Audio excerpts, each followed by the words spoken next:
नमस्कार दोस्तों।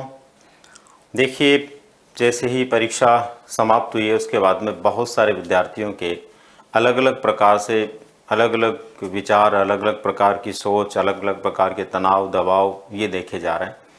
दोस्तों, ऐसे माहौल में, ऐसे समय में मैं इस बात को समझ सकता हूँ कि विशेष रूप से वो विद्यार्थी जो बहुत अच्छा प्रदर्शन इस परीक्षा में नहीं कर पाए, उनके साथ में क्या गुजर रही होगी और किस तरह से वो अपने आप को बैलेंस में बनाकर रह रहे होंगे।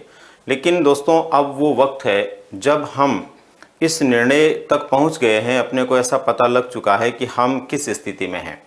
अगर हम चयन की स्थिति में हैं तो बहुत अच्छी बात है, और अगर उस सीमा तक हम आ रहे हैं तो भी सकारात्मक हमें सोच रखना ही रखना, लेकिन सीमा तक नहीं भी आ रहे हैं तो भी हमें निराश और हताश नहीं होना चाहिए। दोस्तों, किसी एक परीक्षा में कम नंबर आना या उसमें सफल होने की संभावना नहीं बनना, ये इस बात को तय नहीं करता कि हमारा जीवन वहाँ पर पूरा हो चुका है, समाप्त हो चुका है, या फिर जीवन के आगे बिल्कुल एकदम दीवार आ चुकी है। ऐसा कुछ भी नहीं है दोस्तों।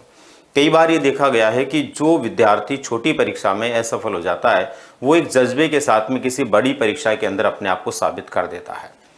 हो सकता है आप में से बहुत से लोग वे हों जो कि अभी इस परीक्षा के अंदर अच्छा प्रदर्शन नहीं कर पाए, लेकिन उनके लिए प्रशासनिक सेवा के अधिकारी के रूप में, या फिर पुलिस सेवा के अधिकारी के रूप में, या व्याख्याता या ग्रेड सेकंड के शिक्षक के रूप में कोई पद इंतजार कर रहा हो। इस बात को कभी नहीं भूलना चाहिए। और सैकड़ों ऐसे उदाहरण आपने देखे होंगे, सुने होंगे कि विद्यार्थी छोटी परीक्षा के अंदर अच्छा प्रदर्शन नहीं कर पाता और उससे कई गुनी बड़ी परीक्षा में बहुत अच्छा प्रदर्शन कर देता है। दोस्तों, अभी मैं इस वीडियो के माध्यम से कुछ खास मुद्दों पर चर्चा करना चाहता हूं जो कि वर्तमान में आप लोगों के लिए ज्वलंत है, और साथ ही साथ आप लोगों को उनके ऊपर गौर करने की ज़रूरत है। मैं ये मानता हूं दोस्तों कि जिन मुद्दों को लेकर मैं चर्चा करने जा रहा हूं, अगर आप बहुत ध्यान से एक एक बात को सुनते हैं, समझते हैं और खुद के लिए उनको लागू करते हैं, तो निस्संदेह दोस्तों हमें एक नई ऊर्जा भी मिलेगी। हमारे मन में जो तनाव दबाव चल रहा वो समाप्त भी होगा, और हम एक नए जोश के साथ में आने वाले भविष्य के लिए कुछ अच्छा कर पाएंगे। मित्रों, इन बातों को ध्यान से सुनना भी है और समझना भी है, और खुद के ऊपर गौर भी करना है, अपने आप के ऊपर लागू भी करना। उम्मीद करता हूं जो भी विद्यार्थी इसको सुन रहा होगा, देख रहा होगा, वो निश्चित रूप से केवल सुनकर के नहीं रखेगा, केवल देख करके नहीं रखेगा, या दो बात सुनकर के कोई भी कमेंट करके नहीं जाए, बल्कि वो एक एक बात को ध्यान से सुने।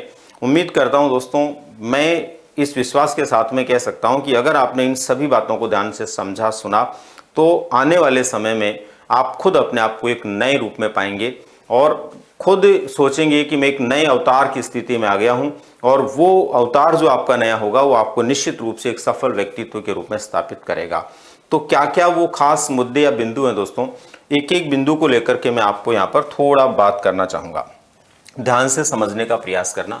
दोस्तों, फर्स्ट नंबर पर मैंने यहाँ पर लिखा है, खुद से झूठ मत बोलो। ये बहुत बड़ी बात है दोस्तों। ऊपर हमने लिखा सोचने योग्य बातें, ये दोस्तों ये आपको सोचनी है। बहुत ज़्यादा मतलब परेशान नहीं होना है, सिंपली सोचना है। क्या सोचना है? पहले नंबर पर खुद से झूठ मत बोलो। दोस्तों, कई बार क्या होता है, कई विद्यार्थी, जैसे किसी को भी कोई पूछता है कि इस परीक्षा में कितने प्रश्न सही हुए, कितने गलत हुए, तो कई बार जो है अपना बताने के चक्कर में भी वो कम ज़्यादा बता देता है। कुछ ऐसे भी होते हैं जो कम बता देते हैं अपने साथियों को खुश करने के लिए, और कुछ ऐसे भी होते हैं कि अपने आप को खुश करने के लिए ज़्यादा बता देते हैं। लेकिन दोस्तों, आपने दूसरों को क्या बताया उसको छोड़ दीजिए, खुद से झूठ मत बोलिए। आपको खुद को पता है इस बात का कि आपने परीक्षा में कितना किया है, कितना स्कोर आपका बन रहा है और किस स्तर पर आप हैं। हम में से कुछ लोग वो होंगे दोस्तों जो 100% आश्वस्त होंगे कि हम निश्चित रूप से सफल हो रहे हैं। हम में से कुछ लोग वो होंगे दोस्तों जो ये सोच कर बैठे हैं कि हम किनारे पर हैं, सफल हो भी सकते हैं, नहीं भी हो सकते। और वो लोग भी हैं दोस्तों जो ये मान बैठे हैं कि हम सफलता की स्थिति में नहीं हैं। तीनों ही लोग हैं। तो तीनों लोगों से मेरा निवेदन है एक तरह से कि वो अपने आप से झूठ नहीं बोलें, खुद को बता दें कि खुद के साथ क्या स्थिति है। अगर आप अपने आप से झूठ नहीं बोलेंगे ना, तो हर व्यक्ति में एक ईश्वर होता है, हर व्यक्ति में एक भगवान होता है, और हर व्यक्ति में एक विशेष प्रकार का मोटिवेशन होता है जो खुद को मोटिव देता है और खुद को आगे बढ़ने के लिए एक नई दिशा देता है। अगर आप उसको खुद को सच बोलकर बता देंगे ना, तो वो अपने आप आपका ब्रेन आपको दिशा देगा कि ये आपके साथ हो चुका, तो अब आपको ये करना चाहिए। दूसरे के भरोसे मत बैठिए। मैं क्या कह रहा हूं उस पर आपको भरोसा होता कि नहीं होता है वो मैं नहीं कहता, लेकिन खुद के बारे में सोचोगे ना तो आपका भरोसा अपने आप दोगुना होगा। तो उस पर आपको गौर करने की आवश्यकता है। तो खुद से झूठ मत बोलो का मतलब ये हुआ दोस्तों कि जैसा भी आपने प्रदर्शन किया है वो हो गया है। अब अपने को खुद से झूठ बोलने से कोई फायदा नहीं होगा। खुद को सच बता दो अपने आप को कि हाँ मैंने ये कर लिया, ये हो गया, अब मुझे ये करना है और इस दिशा में आगे बढ़ना है। लेकिन हताश, निराश, परेशान नहीं होना है किसी भी सूरत में। नेक्स्ट है दोस्तों, अपने आप को भूल में नहीं रखें। ये बहुत बड़ी बात है, खुद को भूल में नहीं रखें।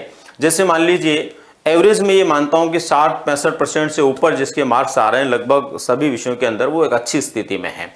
लेकिन अगर उससे कम थोड़ा उसका है या 60 के लगभग ही उसकी सुई घूम रही है, तो वो अपने आप को भूल में नहीं रखें। वो ये समझे कि हो जाएगा तो मेरा लक है, अगर हो रहा तो मेरा लक है, लेकिन मुझे उसके भरोसे नहीं बैठना है, मुझे एक नई दिशा के लिए अपनी शुरुआत कर देनी चाहिए। तो अपने आप को भूल में नहीं रखना दोस्तों, और नहीं चिंता करनी है। इस बात की चिंता भी नहीं करनी है, टेंशन भी नहीं करनी है कि ऐसा क्यों हो गया मेरे साथ। बहुत सारे विद्यार्थियों के कमेंट में देख रहा था। ये वीडियो बनाने के पीछे एक बड़ा रीज़न ये है कि मैं कम से कम 1000 कमेंट्स को पढ़ने के बाद में अपने आप को रोक नहीं पाया। मुझे लगा कि कुछ सवाल ऐसे हैं ज्वलंत जिनका जवाब आपको किसी न किसी प्रकार से मिले।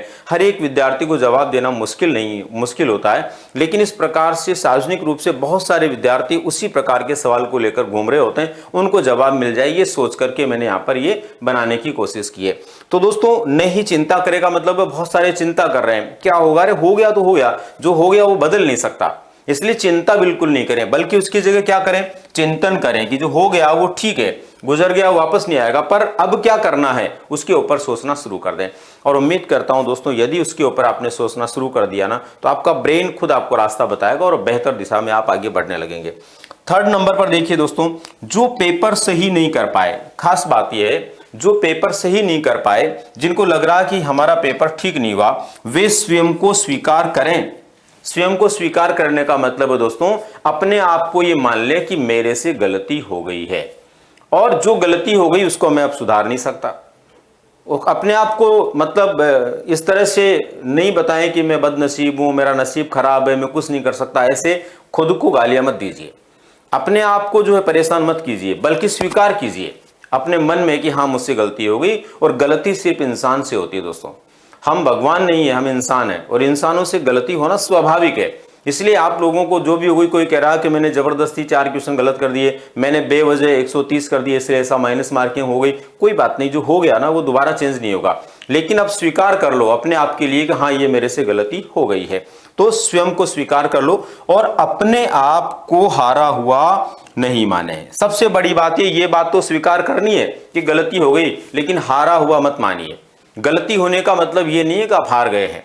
अरे युद्ध के मैदान में एक तीर गलत चला जाए इसका मतलब वो हारा हुआ नहीं है, हो सकता है उसका अगला तीर उससे बेहतर हो। इसलिए हारा हुआ नहीं मानना है, गलती को स्वीकारना है। और गलती जो स्वीकारता है दोस्तों वो महान बनता है। गलती को जो नकारता है वो आगे नहीं बढ़ पाता। नकारना नहीं है, स्वीकारना है। और हारा हुआ नहीं मानना है, ये समझना है कि हाँ मेरा तीर गलत चला गया, मैं सही नहीं कर पाया, लेकिन भविष्य में मेरा तीर एकदम सही होगा, सकारात्मक होगा और अच्छा होगा। हारा हुआ नहीं माने, बल्कि अपने आप को नए जोश के साथ में और जो गलती हुई है उसको सुधारते हुए आगे बढ़ने का प्रयास करना चाहिए। दोस्तों इसके बाद देखिए, जीवन एक कांटों भरा सफर है। दोस्तों मैं एक बहुत शाश्वत अनुभव बता रहा हूं। जिंदगी जो है ना, आप ये मत समझो कि जिंदगी का हर अगला कदम बहुत अच्छा होता है, नहीं होता दोस्तों। बड़े से बड़े और सफल से सफल व्यक्ति से भी अगर आप पूछोगे ना अंदर की बात, तो उसने कितने कांटों भरे ताज को सहन करते हुए वहां तक की ऊंचाइयां प्राप्त की है वही जानता है। हर व्यक्ति अपनी सफलता के पीछे एक बड़ी ऐसी स्टोरी रखता है जो दर्द भरी होती है, जो कांटों भरी होती है। वो आपके साथ भी है, हर उस सक्सेसफुल पर्सन के साथ में है। 1-2% लोग ऐसे हो सकते हैं दोस्तों जिनके साथ ऐसा नहीं हो। बाकी 98% लोग जो अपने एक नसीब को लेकर के इस दुनिया में आते हैं, वो अपने नसीब को बनाते हैं, तो उन कांटों के सफर से उनको चलना पड़ता है। इसलिए आप लोगों को ये बिल्कुल नहीं सोचना कि हमारे साथ ऐसा हुआ तो क्यों हुआ, बिल्कुल नहीं। ये सोचने की कतई जरूरत नहीं है, क्योंकि जीवन एक कांटों भरा सफर होता है दोस्तों। या फूल कभी कभी ही मिलते हैं। फूल कभी कभी मिलने का मतलब ये कि कभी कभी ऐसे मौके आते हैं जिंदगी में जब हम बहुत खुश होते हैं और हमें लगता है कि हमसे आगे कोई नहीं है। ये कभी कभी होता है, हर पल नहीं होता। हर पल तो आदमी को यही लगता है कि ये क्या हो रहा है, और क्यों हो रहा है, बस उसी उलझन के अंदर हमारा जीवन आगे बढ़ता है। इसलिए परेशान नहीं करना अपने आप को, न मन को करना है न तन को करना है, बस केवल और केवल विचार करना, मंथन करना है। और कुछ बातें हैं जो मैं बता रहा हूं, इनको सोचना है। ये सब आपके लिए प्रैक्टिकल चीजें हैं दोस्तों। और कभी कभी मिलते हैं, ऐसे में घबराएं नहीं, खुद को मजबूत करें। ये ध्यान रखो दोस्तों, आपके साथ जैसा भी है जो भी है उसको लेकर घबराना नहीं है, बल्कि खुद को मजबूत करना है। खुद को ये बनाना कि ठीक है, मुझे और मजबूती से आगे बढ़ना है, मुझे और मजबूती के साथ में काम करना है। नेक्स्ट है दोस्तों, सफल नहीं होना बुरा नहीं है। अब एक ये खास बात है, जो कुछ हुआ उसको छोड़िए, आगे की बात देखिए। सफल नहीं होना बुरा नहीं है। कोई व्यक्ति पेपर को खराब कर चुका है और उसको ये लग रहा है कि मैं इसमें सफल नहीं हो रहा, तो ये बुराई नहीं है दोस्तों। ये तो बहुतों के साथ है, सिर्फ आपके साथ नहीं है, लाखों के साथ में है। तो सफल नहीं होना बुरा नहीं है, बल्कि बुरा क्या है, मगर हताश होकर बैठ जाना बुराई है। हताश होकर नहीं बैठना है। किसी परीक्षा में, किसी कार्य में, किसी व्यवहार में असफल हो गए, कोई बड़ी बात नहीं है। ये होता है मानव जीवन में, ऐसा कई बार होगा, एक बार नहीं अनेक बार होगा। एक माँ रोटी भी बनाती है, उसको नियमित रूप से प्रैक्टिस होती है, फिर भी कभी कभी रोटी जल जाती है। तो ऐसा कुछ भी नहीं है। बड़े बड़े अनुभवी लोग भी कई बार गलतियां कर बैठते हैं। इसलिए इस मामले को आपको अपने माइंड में इस तरह से समझना है कि सफल नहीं होना कोई बुराई नहीं है, कोई बड़ी बात नहीं है, लेकिन हताश होकर बैठ जाना बुराई है। हताश नहीं होना है, हारा हुआ नहीं मानना, अपने आप को जोश के साथ में वापस खड़ा करना हो और एक नई दिशा में बढ़ना। अब दोस्तों बात क्या है, आप पीछे क्यों रहे। अब देखिए, इसके लिए क्या करना, अपने को क्या करने की जरूरत है अभी अपने को तत्काल। आप पीछे क्यों रहे। अभी मैं हारा हुआ इसलिए नहीं कहूंगा कि जब तक हमारे परिणाम नहीं आते दोस्तों, तब तक कोई हारा हुआ नहीं है। परिणाम आने के बाद के अंदर हमें पता लगता है कि हम इस परीक्षा के अंदर पीछे रह गए, फिर भी हम हारे हुए नहीं है। परीक्षा में पीछे रह जाना कोई बात नहीं है, आगे पीछे रहना ही तो चलता रहता है, हारा हुआ बिल्कुल भी कोई भी नहीं है। तो यहां पर देखिए, आप पीछे क्यों रहे, इसके कारणों को स्वयं खोजें। आपको क्या करना है अब इन दिनों के अंदर, बस चंद दिनों में, बहुत ज्यादा समय खर्च नहीं करें, चंद दिनों में सोचें, विचारें कि आखिर मैं पीछे क्यों रहा। क्या मैंने प्रश्न ज्यादा कर दिए, क्या मैंने जल्दबाजी की, क्या मैंने गोले काले करने में गलती कर दी। मतलब जो भी कारण रहा हो, एक डायरी में नोट करें। चाहे एक कारण है, दो कारण है, 5 कारण है, और वो डायरी में नोट कर लोगे ना, तो भविष्य में आपसे गलती नहीं होगी। और जब गलतियों में सुधार हो जाएगा ना, तो ये एक तरह से आपके लिए उपचारात्मक प्रकार का कार्य हो जाएगा और सुनिश्चित रूप से भविष्य में आप बेहतर कर पाएंगे। तो दोस्तों, आप पीछे क्यों रहे, इसके कारणों को स्वयं खोजें। दूसरा आप में खोजे, इसकी जरूरत नहीं है, न दूसरा खोज सकता है, कोई नहीं खोज सकता। अपनी गलती हम ही खोज सकते हैं कि हमने वहां पर क्या किया। भविष्य में ऐसी गलती न हो, इसके लिए मंथन करें। पहले तो कारणों को खोजें और भविष्य में हम ऐसी गलती नहीं करेंगे, इसके लिए अपने आप को तैयार करें, इसके लिए मंथन करें, सोचें, विचारें कि आगे ये गलतियां मैं कैसे नहीं करूंगा, और बिल्कुल नहीं करनी है, इसके लिए मुझे क्या करना चाहिए। इसके बाद में देखिए दोस्तों, नेक्स्ट क्या अपने को ध्यान रखना है, अपनी योग्यता। अब देखो दोस्तों, इसके बाद क्या है, अपनी योग्यता। अभी अपने सामने बहुत सारे अवसर हैं। सबसे बड़ी बात है दोस्तों कि इस परीक्षा के होने के साथ ही हमारे सामने एक बड़ी भर्तियों का बम्पर प्रकार का, एक प्रकार का विचार, ऑफर, या यूं कहें कि एक तरह की आने वाले समय के अंदर भर्तियों की एक भारी, यूं कहें सफलता के लिए कई तरह के रास्तों की एक दिशा आपके सामने उपस्थित हो रही है। तो वो जो दिशा है उसको हमें प्राप्त करना चाहिए, उस दिशा में हमें बढ़ना चाहिए, जो छोटी नहीं बहुत भारी, यानी बहुत बड़ी या बड़े व्यापक पैमाने पर है और सभी क्षेत्रों में है, सभी क्षेत्रों में है। देखिए, जैसा कि हम समझ पा रहे हैं, जो बजट घोषणा हुई है उसके अनुसार निश्चित रूप से इस तरह की भर्तियां हमारे आनी है। तो अपनी योग्यता एवं क्षमताओं के अनुसार हमें चुनना है। अब अपनी योग्यता क्या है, अपनी क्षमता क्या, अपन कितना कर सकते हैं, उसके अनुसार इनमें से कुछ चुनना चाहिए। जैसे कि RAS की भर्ती की संभावना इसमें फाइनल है। EO जो नगर पालिका के अंदर होते हैं प्रशासनिक पद पर, उनकी भर्ती होना है। इसी तरह से SI की भर्ती पुलिस के अंदर संभावित है, पटवार की भर्ती है, कांस्टेबल की है, LDC के लिए, इन सभी के लिए पूर्ण संभावनाएं हैं कि एक बड़े पैमाने पर भर्ती होगी, यानी कि एक अच्छे खासे पदों पर भर्ती होने वाली है, जो एक अपने आप के लिए एक बड़ी अपॉर्चुनिटी है। उसके लिए आप लोगों को तैयार होना चाहिए, अपनी क्षमताओं के अनुसार अभी से चुन लेना चाहिए कि मुझे किसकी तैयारी करनी है और उस दिशा में लग जाना चाहिए। इसके बाद में दोस्तों, आने वाली भर्तियों में से कोई एक चुनकर के तैयारी में लग जाएं, ये बहुत जरूरी है आप लोगों के लिए, अभी के लिए, हाल ही में आपके लिए करने के लिए जो कार्य कोई है तो ये है। इसके बाद में दोस्तों, बहुत सारे लोग सोचते हैं कि नहीं, मुझे तो ये नहीं, मुझे तो शिक्षक ही बनना है, मुझे तो टीचर ही बनना है। तो दोस्तों इसके लिए भी आप ये मान के चलिए कि शिक्षक ही बनने की आपने ठान रखी है। जो ये चाहते हैं कि मुझे तो केवल शिक्षक ही बनना है, उनके लिए आपको पता है एक बड़े पैमाने पर व्याख्याता भर्ती परीक्षा सबसे पहले आने वाली है। जहां तक मेरा मानना है सबसे पहले व्याख्याता भर्ती परीक्षा और ग्रेड सेकंड की भर्ती परीक्षा आने वाली है। ग्रेड सेकंड की भर्ती परीक्षा, तो शिक्षक ग्रेड सेकंड और व्याख्याता की तैयारी में जुट जाइए। जो पीजी हैं वो व्याख्याता की तैयारी करने में लग जाइए। जो केवल ग्रेजुएट हैं प्लस बीएड हैं वो ग्रेड सेकंड की तैयारी में लग जाइए, ठीक है ना। अब दोस्तों बात यहाँ पर आती है ग्रेड थर्ड को लेकर के कि ग्रेड थर्ड के लिए हमें तत्काल क्या करना चाहिए। बहुत सारे विद्यार्थी जैसे लेवल फर्स्ट के उनके लिए तो केवल ग्रेड थर्ड ही जो है विकल्प है शिक्षक भर्ती में। तो दोस्तों उनको अभी दूसरी प्रकार की जो है पटवार है या फिर एलडीसी है, कांस्टेबल है, एसआई है, इनके लिए थोड़ा ध्यान देने की आवश्यकता है। क्योंकि जहां तक मेरा मानना है इन भर्तियों में सबसे देरी से अगर कोई आने वाली है तो वो ग्रेड थर्ड होगी। क्यों होगी इसका रीजन समझिए आप।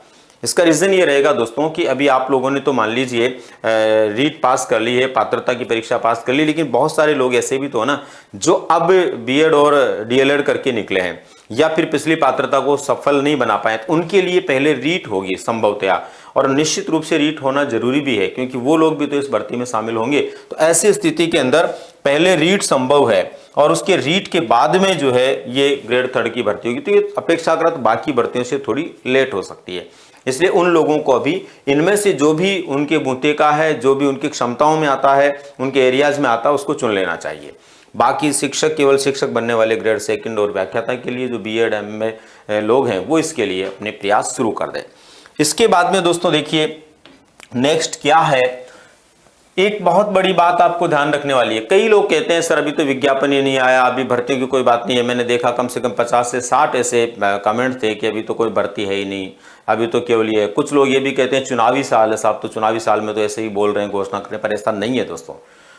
निश्चित रूप से हमारे राजस्थान में ऐसा होता रहा है कि जो घोषणाएं होती है वो देरी से भले ही भर्तियां हो वो कोई नहीं है, पर भर्तियां होती जरूर है। कभी ऐसा नहीं हुआ कि घोषणा के बाद में भर्ती नहीं हुई हो। देरी होना स्वाभाविक है, एक बड़ा स्टेट है, सरकारी तौर पर एक बड़ा तंत्र काम करता है, तब जाकर के भर्तियां होती है। लेकिन दोस्तों होगी जरूर, ये मान के चलिए। इसलिए आप इस भरोसे मत बैठिए कि चुनावी वर्ष है इसलिए केवल घोषणाएं हैं, ऐसा नहीं है। विज्ञापन आने से पहले अपनी तैयारी शुरू कर दीजिए। विज्ञापन आने से पहले की गई तैयारी सर्वोत्तम है दोस्तों। इसलिए सर्वोत्तम है कि उस तैयारी के समय व्यक्ति जो होता है ना, उस समय बिना किसी चिंता के निश्चिंत होकर के पढ़ता, आराम से पढ़ता, तो चीजें उसको तनाव दबाव में नहीं ले जाती, बल्कि अच्छे से याद होती है और वो बेहतर तरीके से अपने आप को प्रिपेयर कर पाता है। और दोस्तों जो विज्ञापन आने पर विशेष रूप से उस व्यक्ति के आत्मविश्वास को बढ़ाती है, कॉन्फिडेंस लेवल को बढ़ा देती है। वो उसको ऐसा लगता है कि अब विज्ञापन आया, उससे पहले तो मैंने एक बार कोर्स ही पूरा कर लिया, इससे पहले तो मैंने बहुत कुछ पढ़ लिया, सिलेबस में जो चीजें दी जा रही है वो तो बहुत सारी मुझे कंप्लीट हो चुकी है। तो बताइए कॉन्फिडेंस बढ़ेगा कि नहीं बढ़ेगा? निश्चित रूप से कॉन्फिडेंस लेवल उसका बढ़ता है। तो ऐसी स्थिति के अंदर दोस्तों विज्ञापन आने से पहले की गई तैयारी सर्वोत्तम होती है, इसलिए आप लोगों को लग जाना चाहिए। और दोस्तों अंतिम मेरा जो विचार है वो ये है कि खुद के भविष्य के निर्णायक एवं निर्माता खुद को बनाओ। तो खुद को बनोगे या खुद बनोगे तो एक दिन सफलता का सवेरा जरूर आएगा। खुद के भविष्य के निर्णायक और निर्माता खुद बनोगे, खुद के भविष्य के निर्णायक और निर्माता खुद बनोगे तो एक दिन सफलता का सवेरा जरूर आएगा। इसका मतलब ये दोस्तों कि हम किसी दूसरे के कहने पर, दूसरे की बातों में आकर के अपना भविष्य तय नहीं करें। अपनी क्षमताओं के अनुसार सोचें, अपनी योग्यताओं के अनुसार सोचें। आप कितना पढ़ सकते हैं, कितना काम कर सकते हैं, उसके आधार पर सोचें और एक अच्छा निर्णय लें। एक अच्छे निर्णय के साथ में अपने नए भविष्य के लिए, नई दिशा के लिए एक पथ का चयन करके उस पर चलना शुरू कर दें। निश्चित रूप से आपके भविष्य के निर्माता खुद बनोगे दोस्तों, तो निश्चित रूप से वो सवेरा जरूर आएगा जब आपको सफलता देखने को मिलेगी। इसलिए मेरा इस वीडियो का जो मूल मकसद है वो एक बार फिर से मैं आपको बता देता हूं कि वर्तमान समय में अभी पिछले 1-2 दिनों में जो आप लोगों के कमेंट्स के माध्यम से मैंने विचार देखे, उनसे मुझे लगा कि कौन कौन सी बातें आपके लिए बहुत ज़रूरी है, जिन पर आपको मंथन करने की आवश्यकता है, सोचने की आवश्यकता है। और उन्हीं बातों को एक बार मैंने आप लोगों तक शेयर करने का प्रयास किया है। उम्मीद करता हूँ दोस्तों सुनिश्चित रूप से मेरी ये जो बातें हैं आप लोगों को समझ में आई होगी और निश्चित रूप से आपको समझने की ज़रूरत है दोस्तों। हताशा से बाहर निकलना है, निराशा से बाहर निकलना है और सफलता की दिशा में आगे बढ़ना है, इसको लेकर के कमर कस लेनी है। और ये मैं मानता हूं दोस्तों, बहुत सारे लोगों के माध्यम से जो आपके लिए बातचीत होती होगी, बहुत सारे आपको पूछते होंगे, कई लोग रिजल्ट के बारे में अभी से पूछने लगे होंगे, कई पेपर के बारे में पूछने लगे होंगे, उनको लेकर के परेशान नहीं होना है। ये तो होना तय है दोस्तों, ये तो दुनिया का दस्तूर है। इस दुनिया के अंदर थोड़ी सी किसी व्यक्ति की कमजोरी दिख जाती है तो लोग उसको दबाना शुरू कर देते हैं, और थोड़ा सा अगर वो ऊंचाइयों पे चढ़ता हुआ दिखता है तो लोगों को लगता है कि ये कोई बहुत बड़ा आगे जा रहा है, तो इसके साथ में हमें पीछे लग के इसको आगे बढ़ाना है। तो ये तो दुनिया का दस्तूर है, इसलिए इन चीज़ों पर आप गौर मत कीजिए, आप केवल अपने आप पे भरोसा कीजिए। और ये मान के चलिए कि अच्छाई गाने वाले लोग बहुत कम मिलते हैं, बुराई कहने वाले बहुत मिलेंगे। मैं इस बात को बहुत अच्छी तरह से जानता हूं कि अभी जो बातचीत में कर रहा हूं ना, उसमें भी इसको बहुत पॉजिटिव लेने वाले लोगों की संख्या कम हो सकती है, नेगेटिव लेने वालों की संख्या ज्यादा हो सकती है। लेकिन ये ध्यान रखिए दोस्तों, नेगेटिव जब हम लेते हैं तो हम हमेशा नेगेटिव बनते चले जाते हैं, पॉजिटिव लेते हैं तो आगे बढ़ते हैं। और आपको पता है सफल लोगों की संख्या हमेशा कम होती है। क्यों कम होती है? क्योंकि पॉजिटिव लोग कम होते हैं। तो आप लोग इन चीजों को सकारात्मक लीजिए, एक निश्चित सफलता की दिशा में बढ़िए। और जहां तक मैं मानता हूं, मेरे वो विद्यार्थी जो मुझे सुनते हैं, मुझे देखते हैं, 100% वो बहुत सकारात्मक ऊर्जा के साथ में काम करते हैं, हर बात को सकारात्मक लेते हैं, और आप भी निश्चित रूप से लेंगे ऐसी उम्मीद करता हूं। और उम्मीद करता हूं दोस्तों, निश्चित रूप से आप एक सही दिशा चुन करके सही भविष्य निर्माण की दिशा में आगे बढ़ेंगे, अपने और अपने घर वालों के सपनों को साकार करने के लिए सदैव ऊर्जावान रहेंगे, हताशा से बाहर निकलेंगे, चिंतन करेंगे, मंथन करेंगे, बाकी किसी तरह की कोई चिंता नहीं करेंगे। फिर मिलते हैं दोस्तों, धन्यवाद।